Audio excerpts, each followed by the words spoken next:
and then off we go. It's really good to see you again, Jitesh, and great to have a bit of a catch up. Yeah, We've got half an hour to 40 minutes today to get into a topic, and you've shared a bit about it. So just give me a flavour, what are the headlines of this topic you want to talk about today? yeah. The headlines are "I apologize too much." Right? I'm going to do it now. Whenever I'm in a meeting or I'm actually presenting some work or I'm trying to talk about my field of expertise, I will inevitably apologize for something Mm. in that particular meeting. And I've had feedback through work that I apologize too much, and perhaps I should hold myself in higher esteem than I currently do. I suppose an element of it is just imposter, really. Am I really as good as I think I am, or people say I am? And yeah, I think that potentially holds me back. So yeah, yeah, I was about to apologize, but I thought better I'm sorry for bringing that topic. not. Oh, I was wondering when they tell you that you apologise too much, do you say, "I'm really sorry about that"? Yeah, I do. I do actually just kind of, yeah, sorry. And they go, oh, no, Oh, it's not do it what I meant again. to be doing. It's like, no, stop apologizing. Just go, thank you very much, and try to work from it. But the instinct is to just apologize for every mistake. Um, and yeah, I just think it just diminishes my credibility. I think that's what it does. And I see a lot of people out there, presenters and stuff, and people who do their work and do a very good job, but they just don't apologize. Just stand up straight, do what they need to do, tell it as it is, even if they screw up. It's like, all right, you got balls, good on you. I like that. I wish I was a bit more like that, or just more confident in myself to kind of go, yeah, made a mistake, or I don't need to apologize. This is what I think. Um, yeah, I think what also probably frustrates me is it's going to make me sound really old now, but when I see younger people coming up and they've got the confidence, which is brilliant. They don't apologize and they get past you. And I was like, oh, what's stopping me now? And elements of that are they've just got the confidence in them and they just hold themselves really well. People do say I'm confident, but there's clearly something that's stopping me. And I think that apologizing bit is one of them. And I think that I hope it's a relatively straightforward thing to try and work through. But I've been working on it for 10 years, so let's see if this can help. All right, so will 10 years plus 40 minutes make any difference? It may well do. You, I you will. never know, Charlie. You can These are be a the miracle minutes of worker at rectify. times. Okay. So I mean you're being quite jocular about it, but you've also said some weighty things, haven't you? Maybe it's holding you back, maybe it's getting in the way, maybe it's letting people bypass you, and also you're noticing other people coming up and you're admiring people who manage to hold themselves in a slightly different way. So there's lots of stuff. And you said apologies might be part of it rather than the whole of what might be holding you back. Okay. Yeah, I think so. Okay. I'm trying to just focus on particular bits that I know, and yeah, I mean, you can't fix my entire personality. I'd like to say I am who I am, warts and all.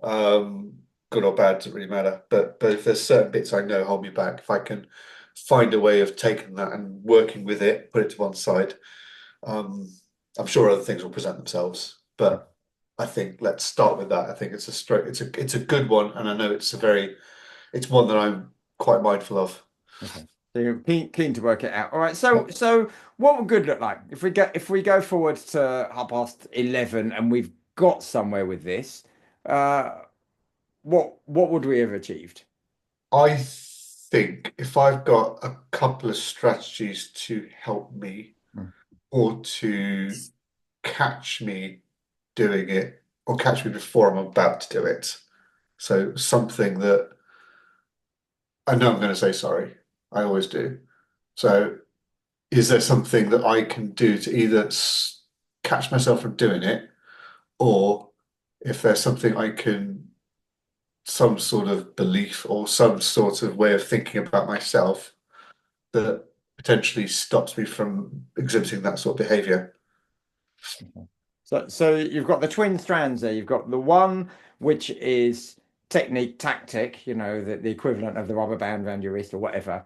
Yeah, We need to work that out. And then the other is maybe a belief that means that you now realize and understand that apologies aren't something that you need to offer. yeah.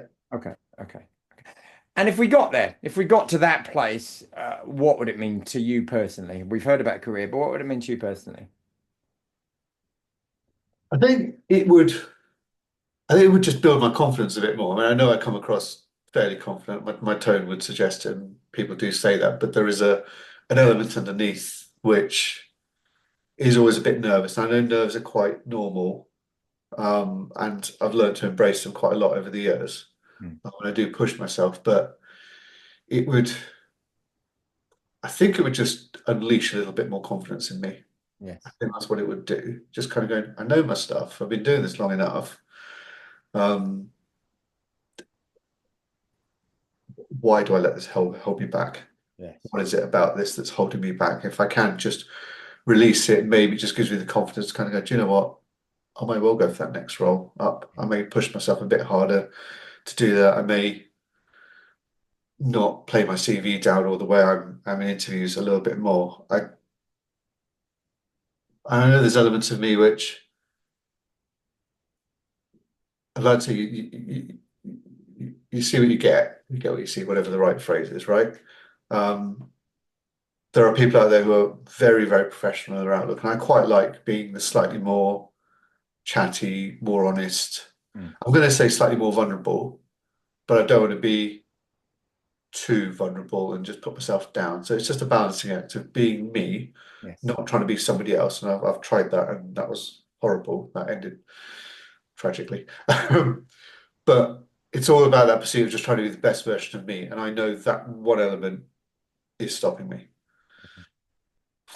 So a contribution to being the best version of me. Yeah. And as we start to talk about it, like what feelings do you have around this? What feelings am I getting? There's an element of dread, going, Mm. oh, got to change, but there's also an element of hope in there as well. To kind of going, actually, look, I'm old enough. I've gone through enough challenges in my life, and we've obviously talked about a few of them as well. Um, but I think this is more on the can we tip the scale slightly? Let's see if that little step gets me that one step closer to being the better version of me. I think that's it really. I think you go through life with a lot of so we get to my age, although I don't look that old, I am. You you go through quite a lot of adversity. Life does wear you down at times. It really does. But you've got to kind of come through it. And sometimes you get the odd scar that needs sorting out. And yeah, it's all good having scars, but accept it and just work with it, I suppose, and maybe see if we can do something with it and move forward. Um, yeah, I think what would it make me feel? I think just a little bit more confident, a little bit more towards the pursuit of who I think I am, that image of me. Not a perfect image because I'm not perfect, and I'm happy to be not perfect. So I'm not entirely saying I'm not going to ever apologize because if I do screw up, I will apologize and be humble about it. But under general conversation, no, I don't think I don't need to diminish myself against what I actually know. So you've clarified a few things there. Firstly, that you're not perfect, so thank you for that. I'm glad, I'm glad we know that. But secondly, that when you're not saying the blanket ban on apologies, you're saying unnecessary apologies. If we make a mistake, you still want to apologize, right? But Yeah, absolutely. it's about this sort of trigger apologizing when you don't need to. Indeed, that's exactly what this is. Yeah, yeah. And you talked about dread and hope, those twin tracks, but also you talked about the scales. So who's winning? Where if that's dread and that's hope, which way are they going? I think usually it, it's tricky. Right, where do I go? So let's say I'm going into a session with a client. Usually I'm fairly nervous before I go in, but I then give myself a good talking to and say, look, you know your stuff, you know what's going on. I think what tends to happen is when I'm having the conversation, I'm thinking, yep, this is good, this is good, this is good. And then someone will throw something in, or someone will pick up maybe a typo or whatever it is, Yeah. something small. And rather than kind of go, whatever, brushing it off because it's an insignificant thing, Yeah. start apologizing. But now I've apologized, I start realizing that I've apologized for something I probably shouldn't have apologized for. And then the dread starts to kick in. It's like, oh, crap, this is going the wrong way. And then I have to pick myself back up. So it's a constant loop in my head. Is it going all right? Is it not going all right? Ah, rubbish, I screwed up. Pick it back up again. Yeah. So that's it's inevitably it comes out okay, but that kind of roller coaster in my head as we're going through that conversation is happening, and there's an element of obviously being mindful of what's going on and not just ploughing blind forward.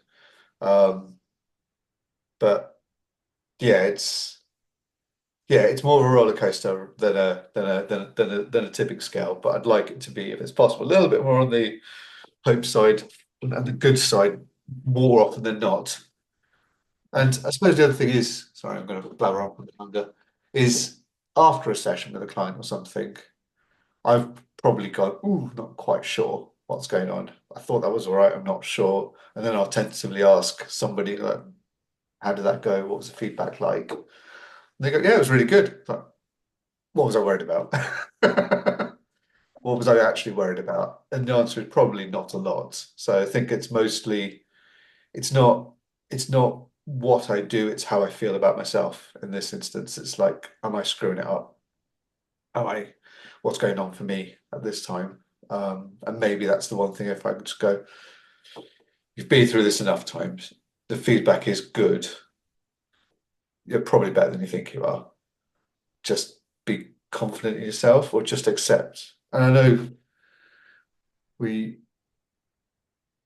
like I say, I know you have that occasionally that negative self-talk that goes on. And it's just in some ways, it's giving yourself a bit of a talking to. You've been around that boy a number of times. Sorry, this is making sense now. You've been around that boy a number of times, and probably 80 odd percent of the time, it's worked out all right. So, so what is it about me that's holding me back? I suppose is the question, isn't it?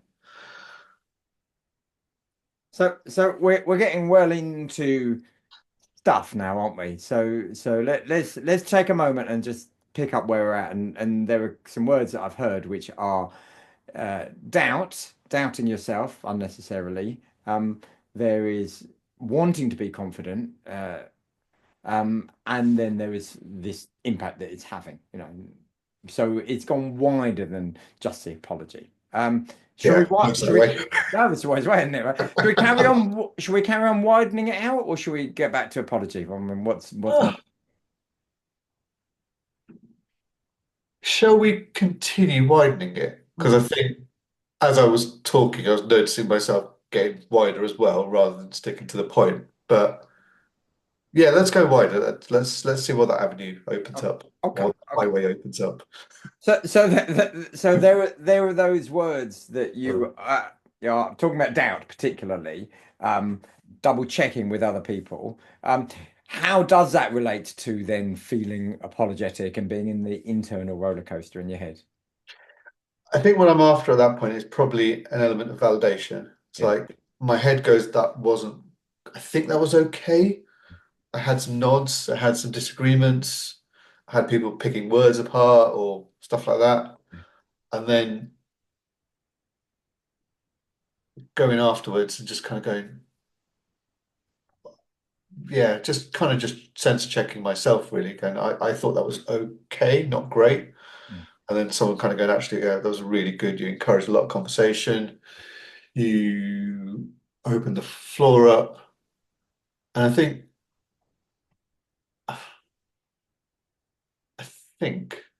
I think they quite like the fact that I'm not a robot, not a your average robot consultant.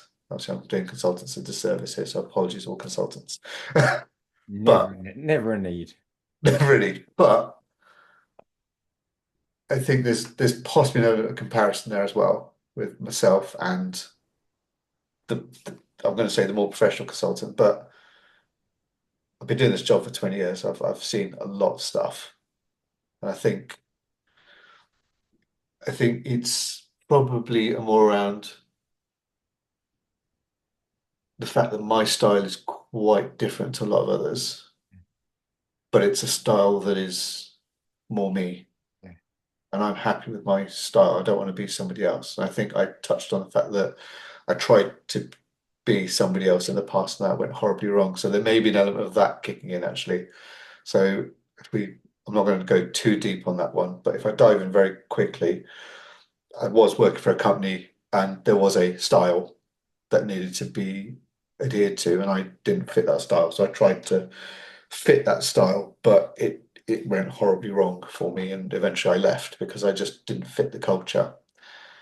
Um, and I think there may be elements of that still kicking in, Yeah. which is I don't look or talk like your stereotypical consultant in that respect. Yeah. Pretty honest. I'm fairly fairly vulnerable. I do make the odd joke just to lighten the mood. Yeah. I'm one of those people crack a rubbish joke. But I think that comes part and parcel of being a dad. So I'm allowed those dad jokes, and Always. I'm gonna own them, right? I'm gonna own them. Um, but I think that has something to do with it as well. Um, I'm wincing slightly, and I don't know if this is true or not, but there's an element of my heritage, which means that in kind of the area I work in, there's very, very few Asians that work in this space, in this capacity. Yeah. So I think subconsciously, right or wrong, there's I feel there's a spotlight on me Mm. as well, to some degree. So I think am I? Yeah, I don't know if that's a grandiose statement or anything like that, but just kind of going, yeah, you feel you represent a group in the way you consult. I'm not sure that I'm doing it a disservice or not. So I don't know, is that too deep? I don't know, we'll see. Um, but I suppose there's elements that come back. So there's elements around having a bad experience earlier in my career, being of a heritage that is there's not many of us in where I work. Um, and I suppose my own unique style, Mm. which is different to the grain. Um, and therefore, I think if I make a mistake, I'm making a big mistake. Um, yeah, yeah. I don't think there's much more to say there. I think that's probably summarizes it.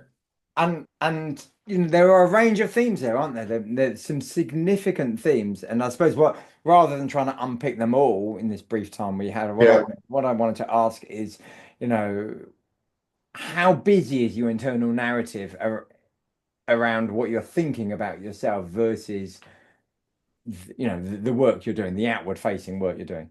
When I am in the session, my job is on the session. I'm focusing on the people, Yeah. just trying to do a good job. Kind of the heritage goes out the window at that moment in time. It's like, look, I've got a job to do. I'm just going to get on with the job to the best of my ability. That's what I'm paid to do. That's what I'm going to do. Mm. So it's only afterwards thoughts like that kind of come into my head. But at that moment in time, I'm purely focused on the job Yes. itself and making sure that the client gets what they need out of that session. That's what I do. And the internal narrative is, are they working well? Are they getting what they want out of this? And I do ask the odd question during the sessions about, are you getting what you want? Does this feel right? Where would you like to go with this? Is this in line with what your expectations? So I do sense check whilst we're going through the sessions. So I don't go all blasé and kind of go, yeah, everything's going to be fine. I'm still fairly cautious because I want them to have a really good experience. Um, yeah, I want them to have good experience. So yeah, my head is very much focused on the job, get the job done, because that's what it needs to do. The rest of it I deal with afterwards, but at that moment in time, it's purely about the job. And when you talk about that, you call it sense checking, that checking in, how we doing here, is that what does that sound like? Does that sound like an apologetic man? Does that sound like a consultant managing the room or something different? I think it's more, no, not I think, I know. Let's be a bit more assertive here. I know it's more like the consultant in the room. Okay. That's what it is. It is because usually prior to these sessions, I've got some sort of agenda. I know exactly what we want to do. I know the outcomes we've already pre-agreed. So I always do a pre-session Yeah. with the client anyway. Agree the session, agree the objectives at the beginning of the session. Then just double check against the objectives as we're going through the session, and then also say, look, it's your session. You can, if you want to change it, you change it. It's entirely up to you. I will adapt to you. And I suppose that's kind of where the doubt comes in a little bit. You're kind of going, I'd already prepped for one, and now we're going to change. Like, can I do this? Like, of course I can do this because you get dropped in it a lot of times as a consultant, and you have to try and just navigate your way through. But we've got enough experience, enough tools, techniques, all that kind of stuff just to do it. And yeah, I suppose I could say, and some self-confidence in there to know you can do it. So I suppose then that answers the question of why do I apologize? Because there is confidence in there. I know what I'm doing. I've done it before, but why do I still say sorry? And I think, yeah, maybe just to humble myself down a little bit, just to make them feel as if they're great, but actually it's not necessarily true. But it's, I think maybe it's also just try and keep it at a team level. I'm not your boss. I'm Yeah. here to help you. Yes. Um, Maybe there's an element of just humbling myself down to, yeah, just to not lord it over them that I've got 20 odd years. I know what I'm doing. I could probably do your job, but that's clearly not true because I Mm, don't know everything about your job. So I'm going to inquire, I'm going to ask questions, and I'm going to screw up my questions mm. inevitably. Um, I don't know. Maybe it's a good thing that I apologize occasionally, just to be humble. Yeah, So I'm just talking so myself out of it, aren't I now? well, there's plenty there, isn't there? I mean, and that last thing you said, apologizing occasionally just to be humble. How different is that from apologizing all the time for everything? It is. There is quite different, isn't it? Because if it's just the occasional one, that's not an issue really, because that just shows you're human. Yeah. That's all it does. That just shows you're human. That just shows that you've got a brain. You're not narcissistic. You are reading the room, reading yourself, Yeah. knowing that something's not quite right, wanting to fix it, Yeah. wanting to do what's right for the client. What's wrong with that? There's probably nothing wrong with that, thinking about it. But it's when you do something and you just apologize out of impulse more than anything else. That's where I suppose that's where it comes from. Well, that's what it is. That's the thing I'm trying to avoid. All the when I should apologize, too right, I should apologize. This just goes without saying, right? Um, yeah, it's the impulse ones. I was going to say without turning into a therapy session, I probably could just kind of go, yeah, it's probably just wanting to not get in trouble Yeah. more than anything else. Just like I don't want to get in trouble. I'm just going to apologize, get it out of the way, we're done. But that's not the right thing to do. I think there's an element. I think actually I'm working through this now. I think there's a point where you go, it's difficult to catch it in the moment, but if you know you've done it, you can at least look at the trigger for it. If you know the trigger for it, you can then be mindful of the trigger that got you there. And then if you're mindful of the trigger that got you there, you can at least try and spot the trigger before it happens. And then if you can spot the trigger before it happens, you can then try to do something before you get triggered. I'm just going through the loop in my head Yeah. Yeah. because that's kind of what it is, isn't it? Because you're not going to stop it straight away. That's not going to work. But what you can do is recognize when you do it, look at your triggers, and then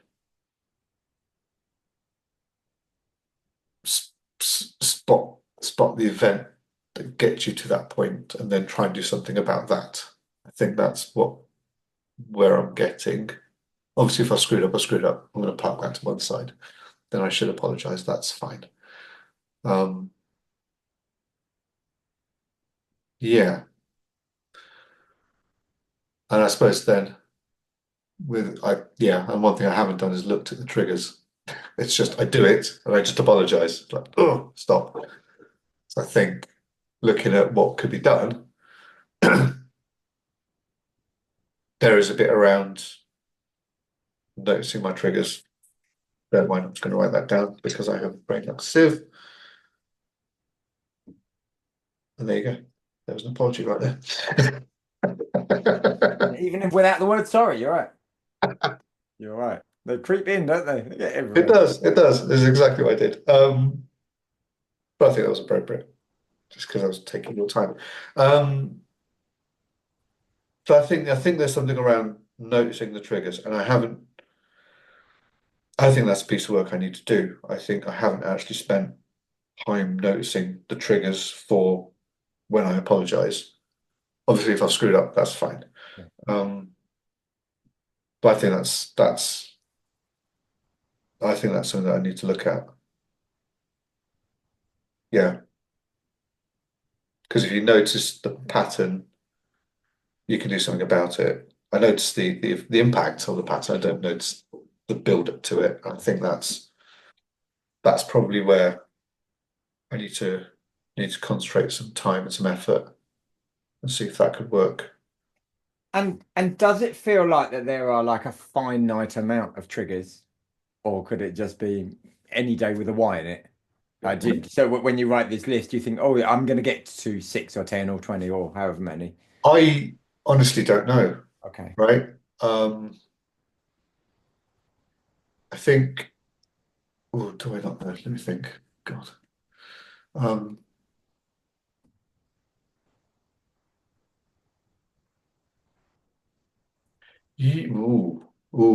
there is one. Usually, people of authority, Okay. when they say something, probably the first thing I do is apologize. Yes. There's an element there. There is definitely a trigger there. Write that down. It didn't take long to identify that, did it? No, it didn't. I'm just going through the times when I start looking meek or start feeling as if I don't belong. Mm. And that's going to be around figures of authority. Yeah, that is definitely one of them. Now, whether that's director or whatever in an organization, whether it's a parent, I'm going to throw that one in there Yeah. because I know that's true. Um, and yeah, okay, right, let's work that one through then. So I know authority figures are a trigger. So I suppose I also have to remember that I'm now a figure of authority in certain instances as well. And if someone apologized to me, what's the first thing I would do? It's like, you don't need to apologize. It's fine. Let's work through this as a team. That's what we would do. Um, Apology when an apology is needed again. But yes, I tend to humble up very quickly in front of person of authority very quickly. Um, and yeah, I know elements of that are just the way you're brought up, Mm. quite hierarchical, familial setup, says do as I say, not as I do, all that kind of stuff.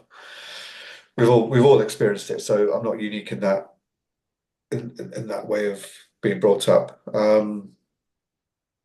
but I think that's probably something I need to look at a little bit more. Yeah. Ah. Right, that's more work, isn't it? So I'm mindful that this is quite a short session, but we're just getting going on this topic. Uh, and you've identified one significant trigger. And you wanted to understand, you wanted to have a tactic, but you also wanted to understand like the root cause. Yeah. What is this giving you so far in terms of things you can do? I think this gives me a bit of both, to be Right. honest with you. I think if now I've noticed, so it didn't take long, just to say thank you, to work out what the trigger was, right? So now I know the trigger, I know in instances where there are people of authority, I can be mindful of the fact that that's what I'm likely to do. Yeah. So I can then start working out how am I going to approach that moving forward. So if I've got a session with a director or CEO or somebody like that, right, how am I going to, I wouldn't say treat them, treat myself. Yeah. Yeah, I'm not a child in front of them anymore. Yeah, they're not my parent. Mm. I am a grown up. Um, so how do I hold myself in that situation? I think that's what I need to work on. And I think there's stuff and techniques and stuff. When I'm with my peers, it's absolutely fine, no problem. So I can probably do a little bit of analysis in terms of what is it about me in my peer setting that I'm very comfortable with? What can I take from there into the next conversation and kind of go, right? Or I could go, what's different? Right, why do I think it's different? What's that actually going to do for me? Um, how can I prep myself ready to not feel inferior per se? I think that's the route my head's going. So that's the area we're going to have to probably do a little bit of work on, but that's fine. I'm all up for work. But I think we've got a couple of things that I could dive into and do a bit of self-exploration. It's probably something to do whilst going for a run, have a little think. Well, yeah, you brought a topic that you said you'd been thinking about on and off for 10 years, and it sounded like you've hopped forward quite substantially. So let's just last couple of minutes just to encapsulate the steps you're going to take and also a couple of learnings. So this be really clear, the steps you're going to take. The steps I'm going to take, right. So I am going to look at how I behave with my peers, why I think that works. Mm. Then look at how I behave with members of authority, and then look at it and compare and contrast. From there, there'll be a piece of work to go, right, what is that difference? Why is that different? What can I do about it?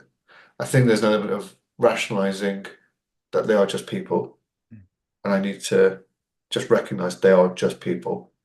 They've gone through the same challenges as most of us have had. They are still people. I need to just understand that. But I think that's probably the bit I need to take forward, that they are just people. Obviously, they're usually bigger and wider and more imposing and All right. great, brilliant, yeah. But I think that's the thing, isn't it? I have to just remember that they are people. So they're the steps. One is do a bit of reflection on how I behave amongst a peer group, do a bit of reflection around how I behave around authority, do a compare and contrast, and then work out what my next steps are from there. Because some of that will be beliefs, some of that will be my own behaviors. Um, I think we know I think we've touched on where the root cause is now, Yeah. right? Inevitably, it's going to come back to childhood or something like that, or some very early experience in life. So I think we know where that comes from, or at least one of the triggers, probably the main one. Um, yeah, I'm all right with where it comes from. That's not a problem. I'm not surprised one bit. It's just the moving forward now. So yeah, there's a few things I can do. So I think that's what I think that's where I'm going to take this. And tracking it, just keeping on top of what we do to keep an eye on it. In all fairness, I keep a journal anyway, so it'll probably just find itself in my journal. So that's what I'll do.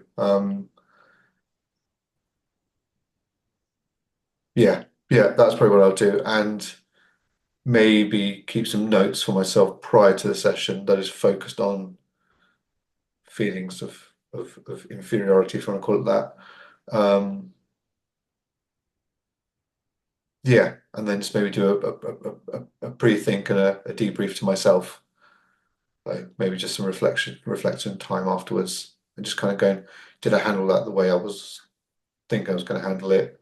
Did I get thrown off kilter, which inevitably is going to happen because you're never perfect the first time, and then just track my own progress that way. It's going to be a slow and steady. It's not a quick fix. Wished it was, but it's not. Yeah, so I think that's enough to get me going. Right. Inevitably, I'll find something else because I always do. Well, my last question to bring it to a close is that you wanted this to see that these things holding you back potentially. Do you think you've taken some good steps forward to stop it holding you back? And that's a leading question, by the way. Yeah, yeah. Well, of course, Charlie, because you're a great coach. You can say no, of course it hasn't.